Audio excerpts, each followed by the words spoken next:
کتاب آواز سے میں ہوں ابو عبداللہ، اور ہم کنٹینیو کر رہے ہیں میرا جینا میرا مرنا کتاب کا وصیت والا ٹاپک، ناقابل قبول وصیت۔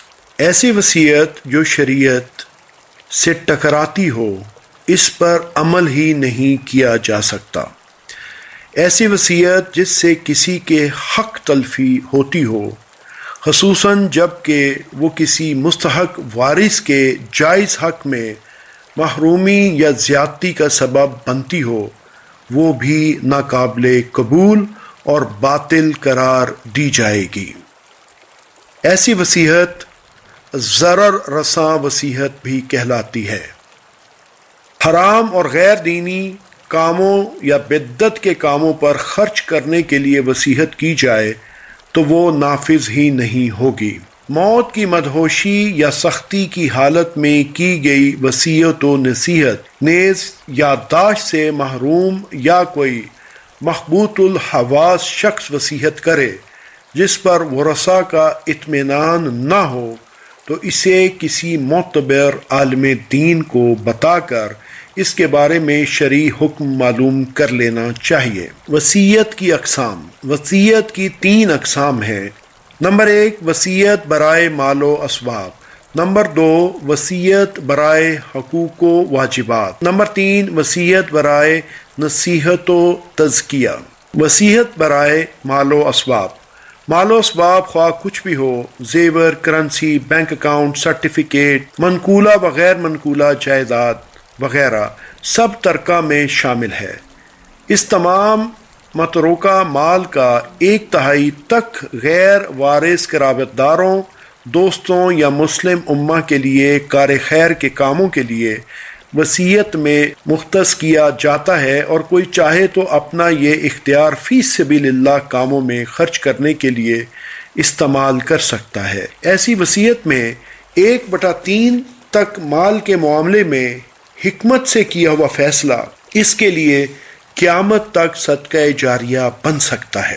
وصیت برائے حقوق و واجبات۔ قریب المرگ 1/3 وصیت تک کے لیے یہ بھی فیصلہ کر سکتا ہے کہ اس کے تمام واجبات اس مد میں سے ادا کر دیے جائیں، مثلا ادھار، قرض وغیرہ، جو روزے نہ رکھ سکا ان کا فدیہ، زکوٰۃ اگر دینے والا تھا اور نہیں دے سکا، فرض حج کی نیت کی تھی اور موت نے کرنے کی مہلت نہ دی، کوئی جائز نظر مانی تھی مگر پوری نہ کر سکا وغیرہ۔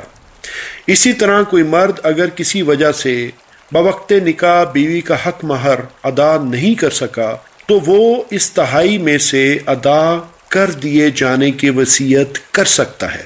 وصیت برائے نصیحت و تزکیہ۔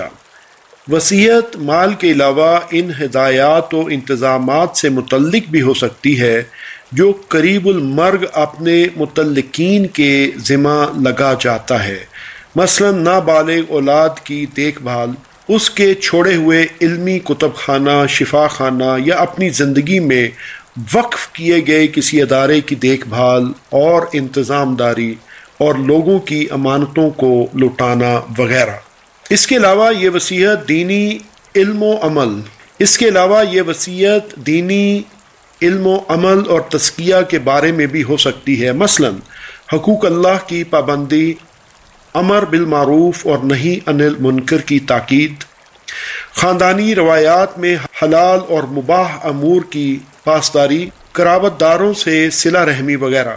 ایسی وصیت نہ صرف اہل خانہ کے لیے سود مند ثابت ہو سکتی ہے بلکہ آنے والی نسلیں اور معاشرے کے دوسرے افراد بھی اس سے مستفید ہو سکتے ہیں، اور یوں یہ وصیت بھی اس کے لیے صدقہ جاریہ بن سکتی ہے انشاءاللہ۔ اس قسم کی نصیحت آموز وصیت ترکہ والی وصیت کے برعکس تمام وارثوں اور غیر وارثوں کے لیے ہے۔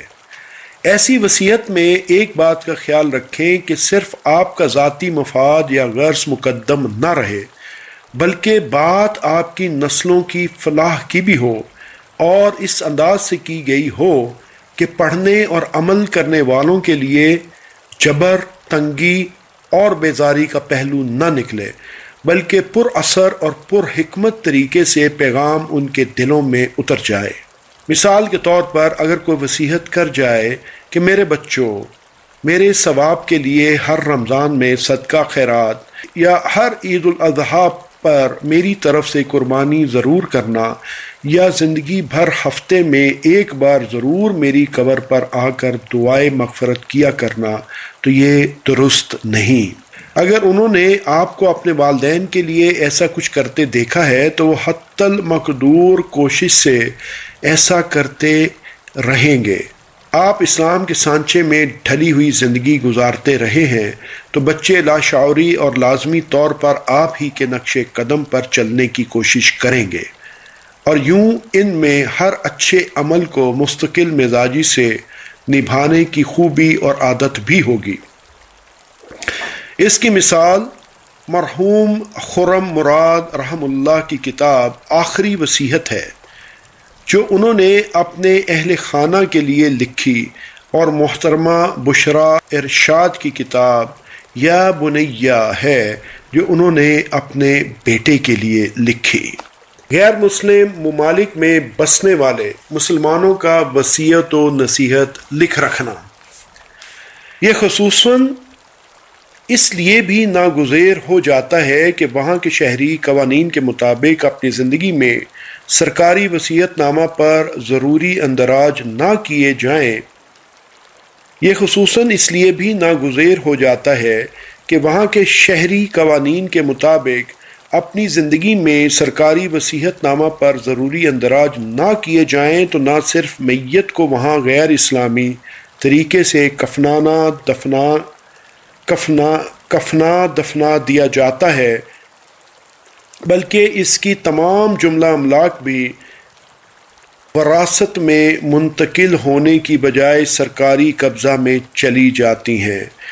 اسامہ بن زید رضی اللہ تعالی عنہ کہتے ہیں کہ نبی کریم صلی اللہ علیہ وآلہ وسلم نے فرمایا، مسلمان کافر کا وارث نہیں ہوگا اور نہ کافر مسلمان کا وارث ہو سکتا ہے۔ بخاری۔ وارث اور موروث دونوں کے لیے مسلمان ہونا ضروری ہے۔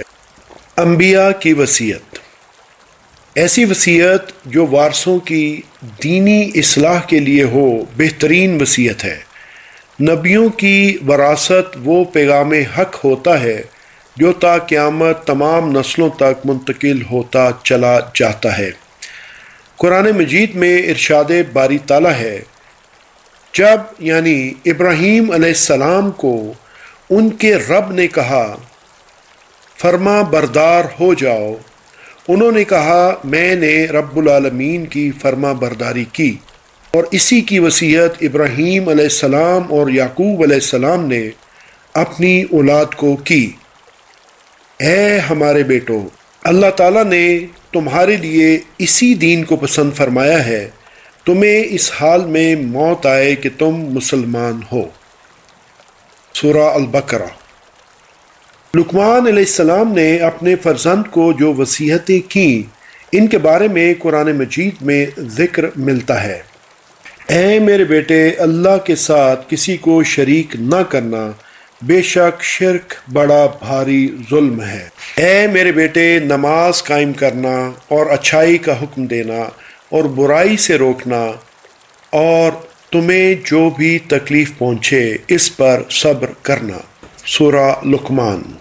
اللہ کے رسول صلی اللہ علیہ وآلہ وسلم نے ہمارے لیے اللہ تعالیٰ کی سب سے بڑی نعمت وراثت میں چھوڑی اور فرمایا، اے لوگو، میں تم میں دو چیزیں چھوڑ چلا ہوں، اگر انہیں مضبوط پکڑ لوگے تو کبھی گمراہ نہ ہوگے۔ ایک اللہ کی کتاب قرآن ہے اور دوسری میری سنت۔ موطا امام مالک۔ عبداللہ بن اوفا رضی اللہ تعالیٰ عنہ سے دریافت کیا گیا کہ کیا نبی صلی اللہ علیہ وآلہ وسلم نے کوئی وصیت فرمائی تھی؟ انہوں نے کہا نہیں۔ پھر ان سے پوچھا گیا کہ لوگوں پر وصیت کیسے فرض ہوئی، یا ان کو وصیت کا حکم کیسے دیا گیا؟ انہوں نے کہا کہ نبی کریم صلی اللہ علیہ وآلہ وسلم نے قرآن پر عمل کرنے کی وصیت فرمائی تھی، اور قرآن میں وصیت کا حکم واضح ہے۔ صحیح بخاری۔ دراصل نبی کریم صلی اللہ علیہ وآلہ وسلم نے اپنی حیات مبارک میں کبھی ایسا مال و اسباب جمع ہی نہیں کیا تھا جو قابل وصیت اور وراثت بنتا۔ منصب رسالت کے عظیم ذمہ داریوں اور ان کے تقاضوں کے پیش نظر امت کی ضروریات کو ہی ترجیح دیتے اور جو بھی اموال یا تحائف آتے وہ بھی فوراً تقسیم فرما دیتے۔